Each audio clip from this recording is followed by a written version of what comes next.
For the fifth time in continental testing, the symbol of nuclear power rose over the mountains of Nevada. This series encompassed so many objectives that preparations began while there was still snow on the mountains surrounding the Nevada test site and in the valley north of Yucca Flat. In contrast, the series came to an end in May amid the bloom of desert flowers. 14 times during that period, the blinking blue light on the pole above Camp Mercury indicated the shot was on for the following day. Although the 7 programs conducted by the Military Effects Group included some 50 different projects and participated in all 14 shots, the most important military effects studies were concerned primarily with 3 shots: an underground, a tower, and a high-altitude burst. The S, or underground shot, was scheduled to extend our knowledge of the cratering efficiency of nuclear weapons. In 1951, the first underground nuclear shot was fired during the Jangle series. Yield, 1.2 kilotons. Depth of charge, 17 feet. The apparent crater had a radius of 130 feet and a depth of 53 feet. The true crater was never measured. Therefore, on Teapot, a new technique was planned to determine the depth and diameter of the true crater. To permit correlation with the Jangle U results, a device with the same yield, 1.2 kilotons, was chosen, and the shot point was located near the old Jangle U crater, but at a sufficient distance to ensure against any interaction. Vertical holes 8 inches in diameter were drilled into the ground in a straight line bisecting ground zero. Sand mixed with a colored dye was poured into each hole, red, yellow, and black respectively. 3 holes, including the one at ground zero, were at a depth of 200 feet. Additional holes were dug, varying in depth from 150 to 50 feet, for a total of 21 holes, the outermost being 350 feet from ground zero. After the burst, when the soil has cooled radioactively in 6 to 8 months, the remains of these colored columns will be excavated, the dimensions of the true crater established, and the zone of rupture defined. At ground zero, or rather under ground zero, a weapon hole 11 feet in diameter was dug to a depth of 70 feet to permit a charge depth of 67 feet. It was expected that this depth might produce a change in the TNT cratering equivalence of the nuclear charge, with consequent revision of the scaling curves for underground shots as extrapolated from the Jangle results. In addition, it was hoped that further data could be established on the relationship between atomic detonations and high explosive tests in Nevada soil. With such a relationship confirmed, HE tests could be made in other soils at various depths to be representative of the target applications throughout the world. The actual digging of the hole and the placement of the weapon also served as a stockpile to target sequence test of ADM, or atomic demolition munitions. ADM would have great use in barrier systems or retardation operations to destroy airfields, dams, bridges, tunnels, mines, underground structures, or to create large craters as obstacles. And as a basis for training, studies were made of the problems encountered in planting such king-sized land mines. Estimates of the time required to hole out such a device were substantially confirmed. Secondary objectives of the underground shot were to obtain additional data on fallout and residual radiation, base surge, ground shock and air blast, and earth shock loading. Studies of radiation on this shot were especially significant because of the immense amounts of soil that would be contaminated and dispersed over the surrounding terrain, both from the base surge and fallout. Collectors and samplers, badges and dosimeters were set out before the burst at locations predetermined by the wind forecast. Those in hot areas were set out on trailers attached to long lengths of cable so they could be hauled out safely. The objective was to determine the distribution and intensity of fallout and to plot isodose rate contours on the radiation field as a factor of time. Transient surface and underground phenomena measurements included air blast, earth pressure, acceleration, and strain, all as functions of time over a range of 200 to 600 feet from ground zero. A number of flexible measuring devices were installed at a depth of 15 feet at a ground range of 300 feet to determine basic earth loading data for more efficient design of underground structures. Also, studies were made with modified dugway boxes to correlate the results with previous findings from small HE charges and the Jangle underground shot. After arming and insertion, the backfill of the main emplacement shaft and the access shaft was exceedingly well tamped to eliminate any surrounding air spaces. H hour was 1230 hours on 23 March.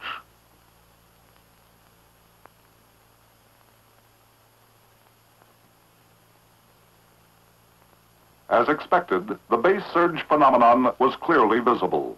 The throwout reached a height of 700 feet and a maximum diameter of 1,300 yards.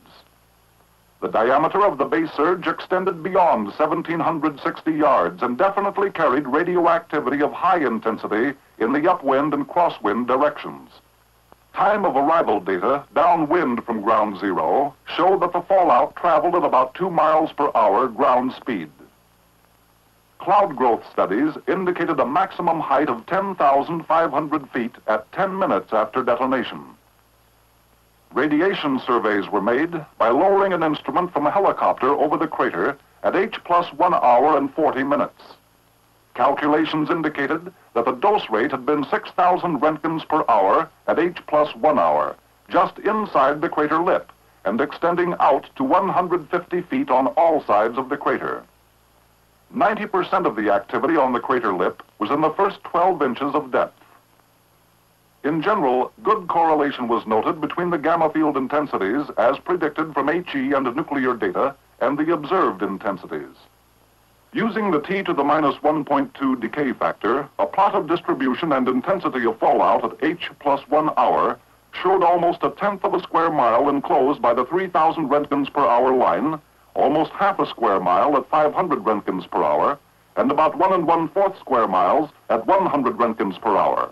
The 20 Roentgens per hour area reached about 4 miles downwind. Samples of the soil in the fallout area, analyzed by a scintillation spectrometer, revealed that the residual gamma spectra were predominantly those of fission products with small amounts of neutron-induced activities in manganese 56 and sodium 24. Since ground personnel might be required to pass through or occupy an area in which there is fallout, a study was made of the nature of the radiation hazard. Human phantoms were set out in radioactive areas. Some in prone positions, some in standing positions, and some in areas that had been brushed superficially to determine the value of such a simple precaution. Results indicate that the surface dose from soft gamma or beta radiation in many cases was 20 times the average internal dose for a man lying prone, but that brushing the ground reduced this factor by 50%. Data from instrumentation on earth shock revealed that while inputs were lower than expected, nevertheless satisfactory measurements were obtained on transient surface and underground phenomena. Aerial mapping techniques were used to measure the apparent crater for comparison at a later date with dimensions of the true crater. From aerial stereographs, the depth of the apparent crater was computed at 90 feet, the maximum lip height at 19 feet, and the radius at 146 feet. The radius was less than expected. These results indicate that the charge depth does not appreciably increase crater radius, although the volume of material displaced is greater. An analysis of the data from the Jangle and the Teapot underground shots of identical yield leads to the conclusion that there is no significant change in cratering TNT efficiency over the range of charge depths from 17 to 67 feet for a yield of 1.2 kilotons. South of the underground testing area is Yucca Flat, location of Hornet, a 300-foot tower shot. Although Hornet was a development shot, a military effect study was made to evaluate the attenuating factor of a ground smoke screen against thermal radiation. As expected, it was found that a 75 to 90% attenuation resulted in areas where the fog oil smoke was heaviest. Out on Frenchman Flat, however, the teapot schedule called for the most extensive military effects test of the series, coded as the Met shot. A tower shot of 28 kilotons expected yield, 400 feet above the dry lake, Met involved the greatest number of projects in two important objectives. First, destructive loads on aircraft in flight, wherein 3 drone jet aircraft were timed to be directly above ground zero at shock arrival time.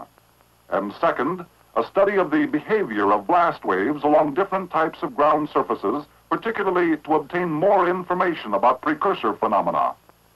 Several low nuclear bursts on prior Nevada tests had revealed the existence of a precursor or non-ideal blast wave that preceded the main shock front.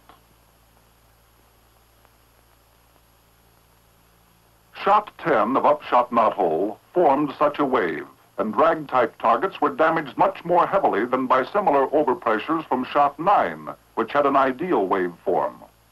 For example, on Upshot Knothole, jeeps were exposed in both Shots 9 and 10 to overpressures of approximately 9 psi. On Shot 9, only moderate damage.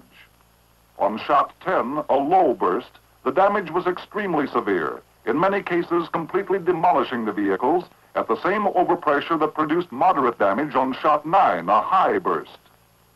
Dynamic pressures were much higher for the low burst, which produced a dust-laden precursor blast wave. Was dust an important factor? Did the precursor increase the damage effectiveness of a low burst? Would a low precursor-forming burst be more effective than a surface burst? What effect did the characteristics of the ground surface have on the effects of a low burst? Answers to these questions were important objectives of the Met shot. The area layout of Met called for 3 types of surfaces: the desert, or dusty precursor-forming surface, the asphalt, or non-dusty precursor-forming surface, which would absorb thermal radiation, the water, or non-dusty, non-precursor-forming surface, which would reflect thermal radiation. North of the tower was the water blast line, a shallow artificial lake 800 feet wide and 3,000 feet long, which was flooded with several inches of water just before H hour. Towards the south was the asphalt blast line, a smooth surface rolled flat upon the ground and also 800 by 3,000 feet in dimensions. To the west, the usual normally dusty desert surface of Frenchman Flat. Much of the instrumentation was duplicated along all 3 lines in order to correlate the results. Pitot tubes to measure the dynamic pressures. Pitch gauges to determine the vertical change in direction of particle motion versus time and distance. Snob gauges to measure the dynamic pressure of the air alone in the presence of dust. Density gauges to measure the density of air and dust, and to determine blast effects on objects of varying shapes. Spheres, cylinders, and force plates were set up at instrument stations. Throughout the Met test area, each instrument was ready to catch a specific clue that would aid in solving the problem of the precursor. What was the quantity and size of the dust particles carried by the shock wave? Dust samplers and beta densitometers would get the answers. Along the 3 blast lines, jeeps, as drag-type targets sensitive to dust loading, were parked at various orientations at predetermined distances from ground zero. Likewise, drag-type structural elements and simple shapes were positioned. Some were concrete cubicles with instrumentation mounted on them. Some were old Upshot Knothole structures, such as the bridge members and trusses, water tanks of welded and riveted construction, and several of the existing test structures. Some structures were covered with 3 feet of earth to evaluate such protection from a blast wave estimated at 17 psi overpressure and 120 psi dynamic pressure. A special study of the effects of positive phase duration was begun on this shot. 2 sets of buildings were erected of steel frames with 2 different types of wall paneling. Theory predicts that as positive phase duration is increased, the peak pressure required to cause a given level of damage is decreased for certain target types. In order to obtain positive phase durations differing by as much as 10 to 1, 2 shots are required for the study. one with a nominal yield in the kiloton range and the second in the megaton range. For example, the teapot buildings were to be exposed to a positive shock phase duration of less than 1 second at 3 to 7 psi, while later in the Pacific, it is planned that duplicates of these same buildings are to be exposed to a large yield positive phase duration of 5 to 8 seconds at lower overpressures. Since the water blast line afforded the possibility of a clear or ideal shock wave with classical free air characteristics, a study was set up to determine the structural response of fighter aircraft horizontal stabilizers. 6 F-80 and 3 F-86D stabilizers were mounted vertically at a high angle of attack to obtain lethal gust loading. Rounding out the blast program were miscellaneous projects concerned with military equipment, field-type fortifications, machine gun emplacements, dugouts, and trenches. Since the drone program required daylight for operating purposes, Met had the further distinction of being the first daytime tower shot ever fired at the Nevada test site.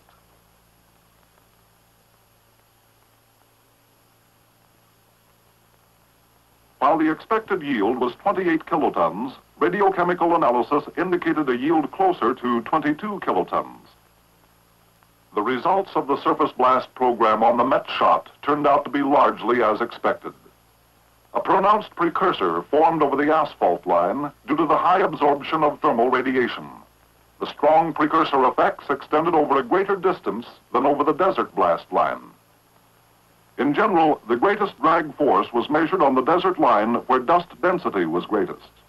Dust loading of the blast wave apparently contributed to the high total force instrument readings. Actual existence of the high total force was qualitatively confirmed by jeep damage, which was much greater than on the asphalt line. On the water line, blast perturbations were observed within 2,500 feet of zero, and jeep damage in this area was greater than on the asphalt line. Essentially, ideal shock forms were observed over the water in the next 500 feet where the aircraft components were located. F-80 stabilizer damage was greater than expected, varying from complete destruction at the inner range to moderate damage at the outer range. However, the F-86D components received overpressures as high as 12 psi with no visible damage. Good data on high-level elastic loads were obtained. A project that aroused high interest on Met concerned nuclear fireball lethality to basic missile structures and ceramic materials. Light television towers were used to mount 10-inch solid steel and aluminum spheres, hollow steel cylinders, and aluminum spheres with ceramic inserts. Specimens were also placed in the shot cab. The first tower was only 60 feet from the shot tower, with 4 others erected close behind in a descending pattern. Although it was anticipated that most specimens would be lost, all except those in the cab were recovered. Observations indicate the greatest metal loss was 1.15 inches on the radius of the closest aluminum sphere. Out along the water blast line, several stations had samples of ceramics exposed to evaluate thermal shock resistance. At a remote station on the desert line, a parabolic mirror was set up to concentrate radiant energy on ceramic specimens. Post-shot visual examination revealed severe glazing from the high thermal flux. Cloud growth studies were made throughout the Teapot series. The life history of each atomic cloud was recorded by time-lapse photography from birth to eventual dissipation by winds at altitude. Analysis was made of the influence of weather parameters on cloud evolution. While radiochemical sampling of atomic clouds is now routine procedure, special penetrations were made on Teapot to determine the radiation hazard to flight crews and to evaluate the contact radiation hazard from contaminated aircraft to ground crews. It was found that penetrations as early as 15 minutes after detonation could be made without significant radiation hazard to flight personnel. Surveys of aircraft contaminated from early cloud penetrations established a correlation between standard gamma meter readings and the actual contact radiation hazard, and indicated that maintenance and service work could be performed by ground crews without radiation injury. One of the most important single projects of Teapot was the drone blast study on Met shot to investigate lethal effects of blast on aircraft structures in flight. 3 drone F-80 jet aircraft were to fly at 3,800, 4,300, and 5,100 feet above the shot tower. For evaluation purposes, it was necessary that the aircraft receive a single-peak ideal type shock wave. It was planned that the drones would receive severe, moderate, and light damage, with the possibility that the lower drone would be destroyed. A prerequisite of this test was information as to where the incident and the reflected shock waves would merge over the fireball. Past tests indicated that the reflected shock wave is greatly accelerated as it passes up through the fireball and could merge with the incident wave. This point of merger and the overpressure versus distance after merger had to be accurately predicted in order to position the drones. Therefore, on development shots, Turk and Apple I, blast measurements were made from parachuted canisters and by rocket-laid smoke trails and shock photography. Analysis of these data indicated that the desired test conditions would occur at the altitudes of interest. Operations for the project were based at nearby Indian Springs Air Force Base. Rehearsals with the drones and the control craft were frequent, since split-second timing was essential to success of the mission. For easier identification, the top half of each drone was painted with a bright fluorescent color, while the bottom was painted white to reflect thermal radiation. Each drone was completely instrumented for input and structural response data, which were necessary for empirical correlation with analytical prediction of loading and response parameters. Instrumentation was designed not only to record, but also to telemeter data to stations on the ground. Under the canopy, a set of cameras was installed to record those crucial seconds when the blast hit the aircraft. The instrument panel was photographed as well as each wing and the tail section. Provision was made to eject the entire unit and lower it by parachute should the aircraft become unflyable. Each drone plane was accompanied by 2 mother aircraft, one in control and one as standby, while 2 chase planes tagged along, armed to shoot down the drone in case of malfunction. The decision for detonation of MET was dependent upon the position of the drones, and provision was made for cancellation of the shot at any time up to H-hour minus 30 seconds. As a safety precaution, the direction of flight was planned so that any damaged or destroyed aircraft would crash into the uninhabited area to the northeast of Frenchman Flat. High-speed photography records the path of the drones as they pass through the shock wave above the fireball. The wingtip instrument pods of the bottom drone are blown off and drop in an arc to the ground. The bottom drone, en route to the emergency landing strip after the burst, crashed because of loss of control before landing could be accomplished. The middle drone was landed successfully on the Dry Lake emergency strip, while the top aircraft was brought back to Indian Springs.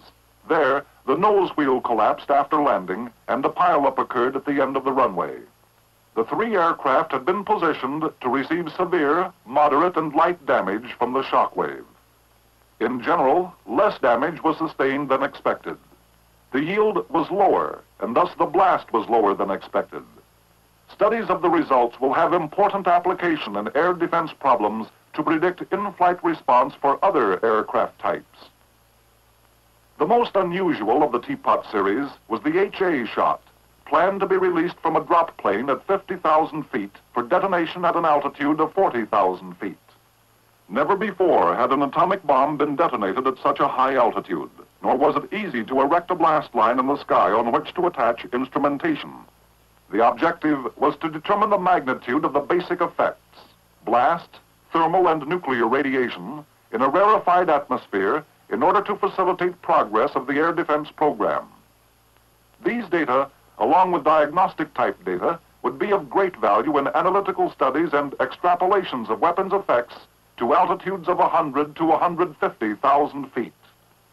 The low-altitude device, WASP Prime, was airdropped to burst at 800 feet above terrain, or about 5,000 feet above mean sea level, and the effects and yield were measured. Predictions for the high-altitude burst indicated a slight increase in the lethal radius of thermal radiation, a small decrease in the radius of lethal blast, and a significant increase in that of nuclear radiation. For the HA shot, 8 jet aircraft were to lay smoke trails in horizontal rows 400 feet apart and 2,000 feet above the estimated point of burst. Photography, recording shockwave movement relative to the smoke grid background, would determine free air peak pressures versus distance. Then, the dropped plane would release the weapon, followed by a cluster of smoke grenades, which would be photographed to determine arrival time and particle velocity as a function of time. A string of parachuted canisters would be released next to form an aerial blast line to record effects data and to telemeter pressure information to stations on the ground. Operations base for this project was again the Indian Springs Air Force Base. The instrumentation loaded into the canisters consisted of threshold and fission detectors to measure neutron flux, pressure gauges to measure overpressure, and film badges and dosimeters which were fastened to the inner circumference of the canisters to record total dose of radiation. It was anticipated that the pressure range would extend from 10 psi to 1/2 psi and radiation from 40,000 rem, or Röntgen equivalent man, down to 25 rem. Some thermal effects instrumentation was also carried by the drop plane. HA was scheduled as a daytime burst. Burst 0 was a point about 6 miles high above Yucca Flat and several miles north of the control point. Some blast and thermal measurements were to be recorded by instrumentation on the ground. Total thermal energy, total irradiance, and spectral distribution versus time were obtained from calorimeters, bolometers, and spectrometers. Camera stations were located at selected ground points to obtain high-resolution photography of smoke trails to determine free air peak pressures versus time and distance, and to determine effects of rarefied atmosphere on shock pressure. It was essential to have an absolutely clear sky with wind speeds at all altitudes below a certain maximum. From the ground, the drop plane was almost invisible to the naked eye.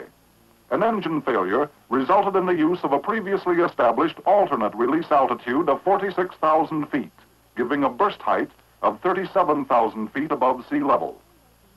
An important factor contributing to the success of this shot was the Air Force capability to make successful cloud penetrations at extremely high altitudes to obtain samples for radiochemical analysis. The radiochemical yield for HA was 3.1 kilotons. Studies of the two shots indicated that there is no significant change in the partition of energy at 37,000 feet. However, a one-to-one comparison of the weapon effects for the two shots, with a significant variable being the change in ambient atmosphere, indicates that the aircraft kill radius for thermal radiation was slightly less on the high-altitude shot, while that of blast was essentially the same. For nuclear radiation, however, the immediately incapacitating and quickly lethal level of 5,000 Röntgens had a radius of 2,350 feet for the low-altitude shot against 4,700 feet for the high-altitude shot, an increase of 100%. The great increase in the lethal volume of nuclear radiation is the most significant effect of a high-altitude detonation as applied to air defense against manned aircraft. A summary of military effects studies during Operation Teapot indicates that while important investigations were made of surface and underground parameters, the greatest emphasis was placed on the potential use of atomic warheads against hostile aircraft and missiles. Vital data were obtained on the effects of nuclear detonation at high altitudes and the lethal effects of blast on aircraft in flight, problems of the utmost concern to the present and future air defense of this country. Operation Teapot now takes its place as a significant contribution to our ever-growing encyclopedia of atomic weapon research.